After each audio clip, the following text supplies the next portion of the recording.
आपका प्रश्न है कि मैं आध्यात्मिक हूं परंतु धार्मिक नहीं, क्या ये ठीक है?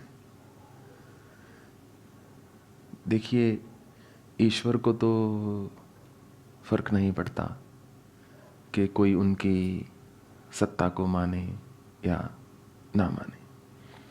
जब कोई मनुष्य धार्मिक होता है तो वो एक ईश्वरीय सत्ता को मानता है कि कोई भगवान है, कोई शक्ति है जो मेरे जीवन में कुछ निर्णय ले रही है।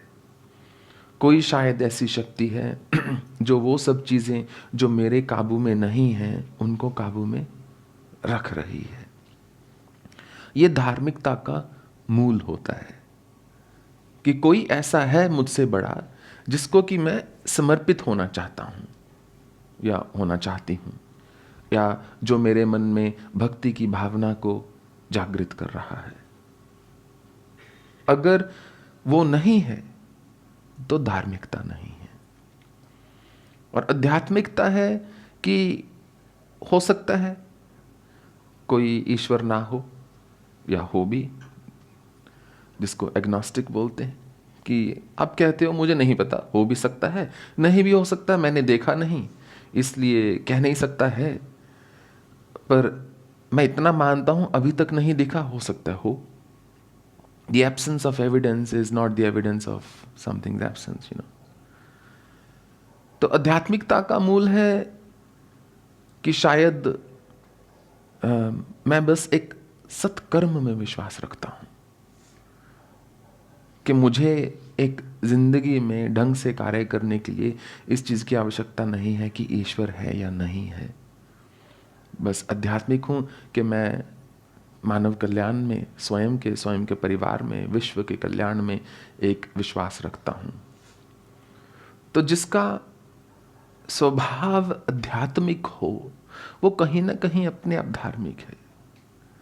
और कोई कितना ही धार्मिक क्यों ना हो, परंतु यदि उसके स्वभाव में आध्यात्मिकता नहीं है तो वो धार्मिक नहीं है व्यक्ति, क्योंकि वो धर्म को जाना ही नहीं, वो तो केवल एक क्रियाकलाप में पड़ गया। तो इसमें कोई आपत्ति नहीं है कि व्यक्ति आध्यात्मिक हो परंतु धार्मिक ना हो, क्योंकि जब ईश्वर की कृपा होती है ना, परम नास्तिक भी आस्तिक हो जाता है। जब उनकी जो आवाज है ना हृदय में एक बार जब दस्तक दे दे, कोई कितना ही सख्त क्यों ना हो, ऐसे द्रवित हो जाता है, ऐसे पिघल जाता है जैसे अग्नि के पास मोम। नहीं तो वो तो सख्त है ही। बस एक ही चीज चाहिए कि मनुष्य इस संभावना के लिए अपने आप को थोड़ा खुला रखे कि शायद ये संभव है। तो जब समय आता है तो प्रकृति उसको संभव भी कर देती है। वो आस्तिक भी आस्तिक नहीं है, वो धार्मिक भी धार्मिक नहीं है जिसने कभी अपने विश्वास पर प्रश्न ही ना उठाया हो। वो तो भयभीत होकर जी रहा है। इतना तो अपना विश्वास दृढ़ होना चाहिए मनुष्य का कि वो अग्नि से गुजर सके, नहीं तो वो विश्वास भी किस काम का। तो जब कृपा होती है, जब एक नया अध्याय जीवन में शुरू होना होता है, तो अपने आप मनुष्य जो है उसकी भावनाएं, उसका सोचने का ढंग, उसकी इच्छाएं और उसकी आदतें बदल जाती हैं। जिसकी आदत और सोचने का ढंग बदल जाए उस व्यक्ति का सब कुछ बदल जाता है, मात्र शरीर वो रह जाता है। जिस व्यक्ति की आदतें बदल जाएं और उसका सोचने का ढंग बदल जाए, कुछ और बदलने को शेष नहीं है। फिर यदि कोई अपने आप को इतना बदलना चाहता है, एक घोर बदलाव चाहता है अपने आप में, उसको केवल अपनी एक दो आदतों पर काम करना है और अपने सोचने के ढंग पर काम करना है। आदतों पर काम करना बड़ा सरल है, लिखना है किस आदत पर मैं सबसे पहले कार्य करूंगा। आदत हमारा रिएक्शन होता है हर चीज में, और सोचने का ढंग बदलना है, उसके लिए अपनी बुद्धि का विकास करना होता है।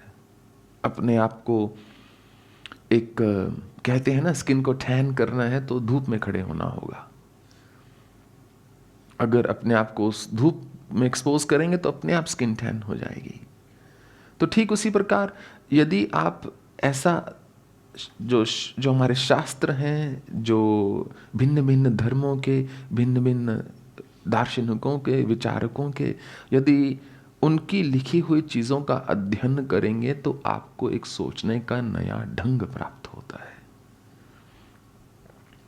यदि आप हिंदू हैं तो अवश्य ही बाइबल भी पढ़िएगा, कभी कुरान शरीफ भी पढ़िएगा, गुरु ग्रंथ साहिब का भी अध्ययन कीजिएगा, बौद्ध धर्म का भी अध्ययन करना, क्योंकि आपको एक नया सोचने का ढंग मिलेगा। जिस व्यक्ति को एक भाषा आती है, मान लीजिए किसी को इंग्लिश नहीं आती, ये नहीं कि उसको इंग्लिश नहीं आती, वो व्यक्ति एक बहुत बड़े ज्ञान के अथाह समुद्र से वंचित है। जो विचारक हुए, बड़े बड़े दार्शनिक हुए, जिन्होंने उसी भाषा में लिखा, आजकल वैसे अनुवाद मिल जाता है, परंतु अनुवाद का वो आनंद नहीं होता।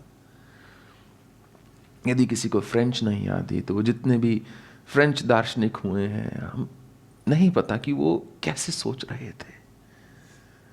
जिन देशों ने इतनी उन्नति की है, उनका सोचने का ढंग कुछ अलग होगा ना, तभी उन्नति की है, तभी इतना वो प्रगति कर पाए। तो यदि आदत और सोचने का ढंग मनुष्य का बदल जाए तो उसके जीवन में सब कुछ बदल जाता है, सब कुछ। फिर वो व्यक्ति आध्यात्मिक से धार्मिक भी हो सकता है, या आस्तिक से नास्तिक भी हो सकता है, या नास्तिक से आस्तिक भी हो सकता है, या संत से वो एक शैतान भी हो सकता है, या एक बहुत बड़े शैतान से वो एक श्रेष्ठ संत भी बन सकता है। जिस दिन उसको बोध हो जाए कि मुझे जीवन को अलग ढंग से जीना है और उसका रास्ता मैं समझ गया हूं, अपनी आदतों को बदलना है और अपने सोचने के ढंग को बदलना है, यही हमारा उत्तर है। आपका प्रश्न है कि भगवान विष्णु के 10 अवतार हैं, उसमें हयग्रीव अवतार क्यों नहीं लिखा हुआ, जबकि उन्होंने पूरा ललिता सहस्रनाम का जो है वर्णन किया, उस पर विवेचन किया। इस पर हमने पहले बोला हुआ है कि एक होते हैं पूर्ण अवतार, एक होते हैं नित्य अवतार, एक होते हैं नैमित्तिक अवतार।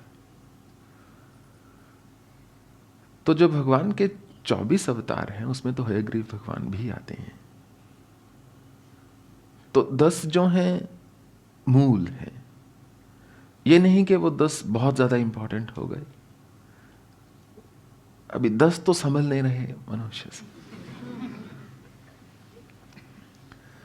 और उसमें भगवान विष्णु जो हैं, जैसा कि आपको पता है, उनका शीर्ष ही नहीं रहा, किसी और ने रखा।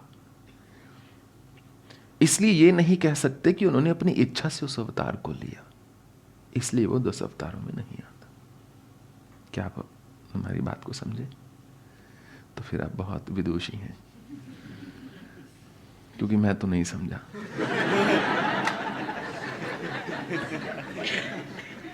Just joking.